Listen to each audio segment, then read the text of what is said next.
ৰত্নদত্ত SHG মোটিভেশ্যনেল trainer. আজি আমি আলোচনা কৰিম অৰুণোদয় 3.0 নতুন কি খবৰ ওলাইছে।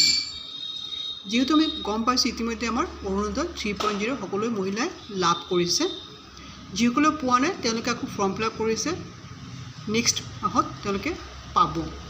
এইবাৰ কোনো অৰুণোদয়ৰ পৰা বাদ নপৰে।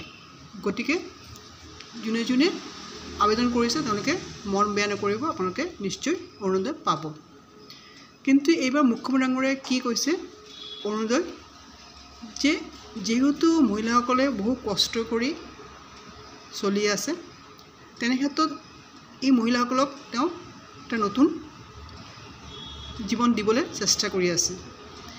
এই অৰুণোদয়ৰ জৰিয়তে তেওঁলোকে অলপ সাহায্য পাইছে আৰু এইটো দি পেলাই অলপ তেওঁলোকৰ সুবিধা হৈছে কিবা এটা কিনিবলৈ, কিবা এটা কৰিবলৈ।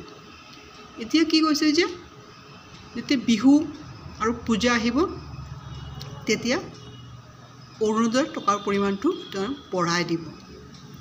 কিহৰ কাৰণে বঢ়াই দিব? যিহেতু সকলো মহিলাই এই টকাটো পাই তেওঁৰ ল'ৰা ছোৱালীৰ মুখত হাঁহি ফুটাব পাৰিব।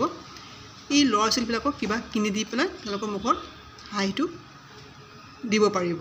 সেইকাৰণে মুখ্যমন্ত্ৰী ডাঙৰীয়াই ঘোষণা কৰিছে যে পূজা আৰু বিহু আহিলে অৰুণোদয়ৰ টকাৰ পৰিমাণটো বাঢ়ি যাব।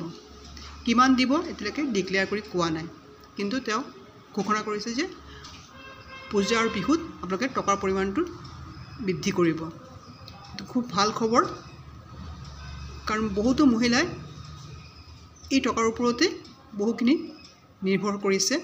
বৰ্তমান সময়ত মাহৰ শেষ আগতেই আপোনালোকৰ এই টকাটো আহিছেনে নাই আমাৰ একাউণ্টটো চেক কৰা আৰম্ভ হৈ যায়।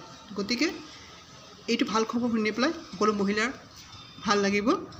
আপোনালোকে চিন্তা নকৰিব, অৰুণোদয়ৰ পৰিমাণটো বিহু আৰু পূজাত বৃদ্ধি পাব আৰু ফেব্ৰুৱাৰী মাহত আপোনালোকৰ কিবা এটা ছাৰপ্ৰাইজ দিব বুলি মুখ্যমন্ত্ৰী ডাঙৰীয়াই ঘোষণা কৰিছে। যদি ভিডিঅ'টো ভাল লাগে লাইক এণ্ড শ্বেয়াৰ কৰিব, ছাবস্ক্ৰাইব কৰিব। ধন্যবাদ।